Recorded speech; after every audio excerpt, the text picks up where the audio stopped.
ሰላም ሰላም ውድ ቤተሰቦቻችን እንዴት ዋላችሁ? ከእጅር ጋር መልካም ቆይታ ይሆንላችሁ።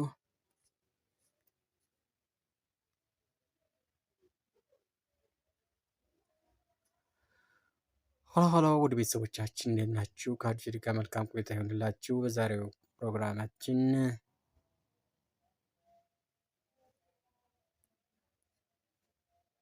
አሜሪካና እስራኤል በኢራን ላይ የከፈቱት ጦርነት ዋና ዋና እውነታዎችን ይዘንላችሁ እንቀርባለን። አሜሪካና እስራኤል በፈጸሙት ጥቃት የኢራን ጠቅላይ መሪ አያቶላ አሊ ካሚኒ ሲገደሉ ኢራን በመካከለኛው ምስራቅ አገራት ላይ ጥቃት መፈጸሟ ቀጥላለች። የእስራኤል መከላከያ እንዳለው ከአሜሪካ ጋር በሚወሰደው ጥምር ጥቃት በማዕከላዊና ምዕራባዊ ኢራን የሚገኙ የአየር መቃወሚያዎች ኢላማ ተደርገዋል። የአሜሪካ ፕሬዚዳንት ዶናልድ ትራምፕ የዋሽንግተን ግብ እስከሚሳካ ድረስ በሙሉ ኃይል ዘመቻው ይቀጥላል ብለዋል። የእስራኤል መከላከያ የሚፈጽመው ጥቃት ያነጣጠረው የቴህራን ከፍተኛ የፖለቲካና ደህንነት ባለስልጣናት የሚሰባሰቡባቸው ቦታዎች ላይ እንደሆነ ገልጿል። ከኢራን መዲና ቴህራን የወጡ ትክክለኛነታቸው የተረጋገጡ ምስሎች ቅዳሜ ዕለት ከህንፃዎች አናት ላይ ጭስ ሲወጣ አሳይተዋል።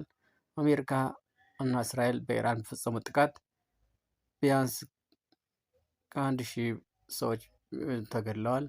5 የአሜሪካ ወታደራዊ እዝ አባላት ሲሞቱ 4 ደግሞ ተጎድተዋል።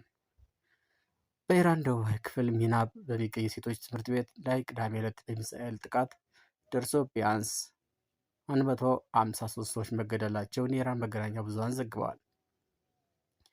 የኢራን የባህር ደቡባዊ የሀገሪቱ ክፍል ላይ ያነጣጠረ ሲሆን በመዲናዋ ቤሩትና ለከተማው አውሮፕላን ማረፊያ በቀረብ አካባቢዎችም ጥቃት ተሰንዝሯል።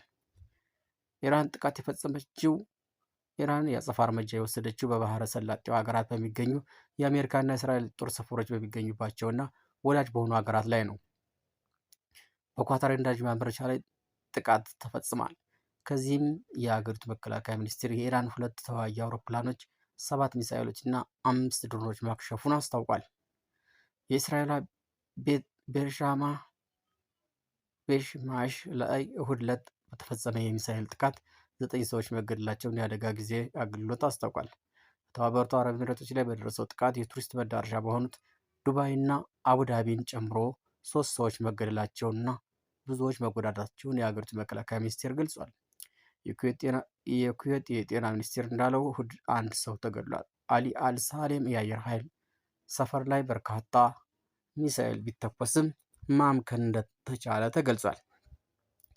የኩዌት መከላከያ ኃይል በስህተት 3 የአሜሪካ ተዋጊ አውሮፕላኖች ላይ ተኩሶ መከስከሳቸውን የአሜሪካ ማዕከላዊ እዝ አስታውቋል። በተዋጊ አውሮፕላኖች ውስጥ የነበሩ 6 ሰራተኞች እንዳልተጎዱ ተገልጿል። ሰኞ ዕለት በኢራቅና በአሜሪካ ጥምረት በኤርቢኤልቢ አውሮፕላን ማረፊያ አቅራቢያ 3 ድሮኖች ተመተው መውደቃቸውን ተገልጿል። የባህሬን ብሔራዊ ኮሚኒኬሽን እንዳለው ቅዳሜ ዕለት በአሜሪካ ባህር ኃይል መቀመጫ ላይ ሚሳኤል ተተኩሷል። ትክክለኛ ተረጋገጠና ከመኪና ላይ የተቀረጸ ተንቀሳቃሽ ምስል ሚሳኤል ሲወድቅና ፍንዳታ ሲከተል ያሳያል። በአካባቢው ስብርባሪዎች አየር ላይ ሲበተኑም ይታያል። እሁድ ምሽት ላይ በአሜሪካ ባህር ኃይል ሰፈር ላይ የደረሰ ድሮን ጥቃት እሳት ያስነሳም ሰዎች እንዳልተጎዱ አንድ ባለስልጣን ለቢቢሲ ገልጿል። በባህሬን ላይ ኢራን ባደረሰችው ጥቃት 4 ሰዎች መገደላቸውን አክለዋል። ሳውዲ አረቢያ መንግስት ንብረት የሆነው ነዳጅ አምራች አራምኮ የሚያስተዳድረው ራስ ታናውራ ነዳጅ